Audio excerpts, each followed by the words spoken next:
नमस्कार.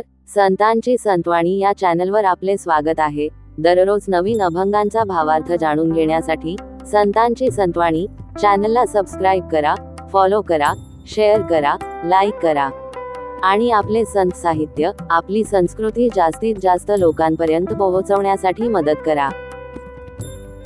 आजचा अभंग जगद्गुरु संत तुकाराम महाराज यांचा. भक्त ऐसे जाणाजे देही उदास, गेले आशा पाश निवारोनी. विषय तो त्यांचा झाला नारायण, नावडे जनधन माता पिता. निर्वाणी गोविंद असे मागे पुढे, काहीच साकडे पडो नेदी. तुका म्हणे सत्य कर्मा व्हावेस आहे, घातलिया भये नरका जाणे. अभंगाचा भावार्थ. संत तुकोबाराय भक्तांच वर्णन करताना लिहितात की भक्त हा देहाने उदास असावा, त्याला कसल्याही प्रकारची शरीराविषयी आसक्ती नसावी, कोणत्याही इतर आशेवर तो निर्भर नसावा, इतर इच्छा आकांक्षा त्याच्या मनात निर्माण होऊ नये. त्याच्या आयुष्यात एकच विषय असावा, तो म्हणजे त्या पांडुरंग परमात्म्याचं नामस्मरण. आणि या नामस्मरणात तो एवढा दंग व्हावा की पैसा तर सोडाच, स्वतःच्या कुटुंबात देखील त्याला रस राहू नये. आणि हे जर त्याला जमल तर सदैव त्याच्या पाठीशी देव उभे राहतात आणि न मागता सर्व काही मिळत. कुठलंच साकड किंवा मागणी देवाकडे करायची आवश्यकता त्याला लागत नाही. शेवटच्या चरणात तुकोबाराय सांगतात, अशा सत्य कार्यात जर कोणी मोडा अथवा भय घालत असेल तर त्याला नरकात पचाव लागतं.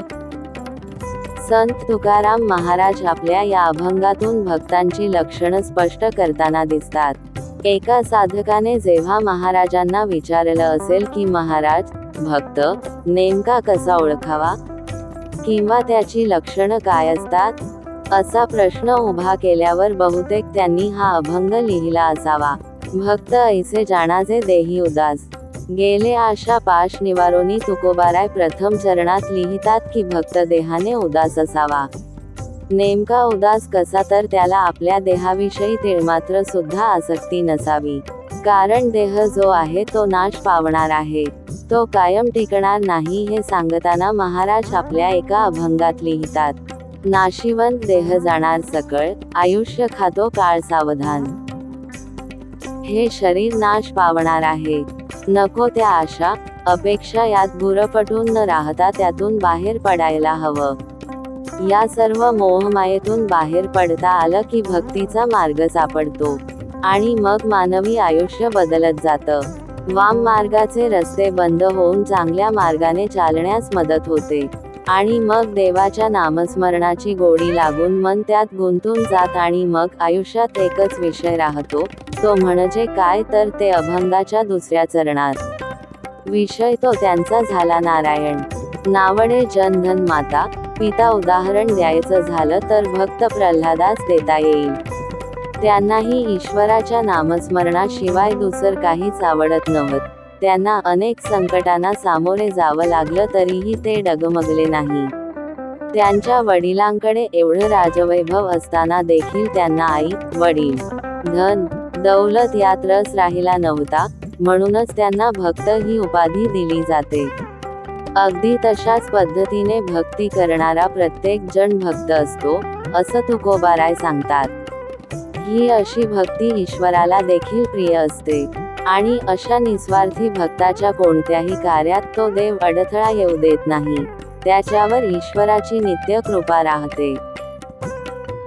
दृष्टांत द्यायचा झाला तर द्रौपदीच वस्त्रहरण होताना तिला कधीही न संपणारी साडी दान केली. अगदी विषाचा प्याला पिऊन सुद्धा संत मीराबाई जिवंत राहिल्या. अशा अनेक भक्तांच्या पाठीमागे देव नियमित उभा असतो. हे सांगताना तुकोबाराय अभंगांच्या तिसऱ्या चरणात लिहितात, निर्वाणी गोविंद असे मागे पुढे, काहीच साकडे पडो नेदी. भक्ताला त्याची भक्ती एकदा सिद्ध करता आली तर त्याच्या निर्वाणीच्या काळात न मदत मागताच देव त्याचा सांभाळ करायला हजर होतो. हे सांगताना तुकोबाराय आपल्या एका अभंगात लिहितात, मागे पुढे उभा राहे सांभाळीत, आलिया अगाध निवाराया. याबद्दल एक दृष्टांत देता येईल, तो असा की कुरुक्षेत्रावर जेव्हा कौरव पांडवाचे युद्ध संपल तेव्हा अनेक जीवांचा नाश झाला. तेव्हा भगवान श्रीकृष्ण अर्जुनाच्या रथाचे सारथी होते. त्यांनी रथ एका बाजूला नेऊन उभा केला आणि अर्जुनला म्हणाले, हे अर्जुना, या रथाच्या खाली उतर. तेव्हा अर्जुनला प्रश्न पडला तो असा की सारथी रथातून आधी उतरतो, परंतु श्रीकृष्ण का मला उतरायला सांगत आहेत. पण तरीही हे सर्व विचार मनातून काढून अर्जुन रथाच्या खाली उतरला. तेव्हा काहीच घडलं नाही, पण काही वेळानंतर जेव्हा भगवान श्रीकृष्ण रथातून उतरले तेव्हा मात्र रथ जळून खाक झाला. यातून हेच सांगता येईल की त्या रथात बसून अर्जुनाकडून अनेक पातकं घडली, म्हणून तो रथ जळून दग्ध होणार होता, परंतु तो न जळण्यास कारण म्हणजे भगवान श्रीकृष्ण त्या रथाचे सारथी होते. अर्जुन ईश्वराचा प्रिय भक्त असल्यामुळे तो निर्वाणीच्या काळात सुद्धा जिवंत राहिला. भक्ती जर निरपेक्ष असेल तर देवाला कुठलंच साकड घालायची गरज पडत नाही. अशा भक्तांना जो कोणी त्रास देतो किंवा त्याच्या कार्यात भय घालतो, देव त्याचा वाईट काळ लवकरच चालू करतो. हे सांगताना तुकोबाराय शेवटच्या चरणात लिहितात, तुका म्हणे सत्य कर्मा व्हावेच आहे, घातलिया भय नरका जाणे तुकोबाराय म्हणतात. जे कर्म सत्य आहे त्याला सहकार्य करायला हवं. देवाची भक्ती करणाऱ्याला विरोध करू नये, त्यांना भयभीत करू नये, आणि असं जर केलं तर शेवटी नरकात जावं लागत. धन्यवाद.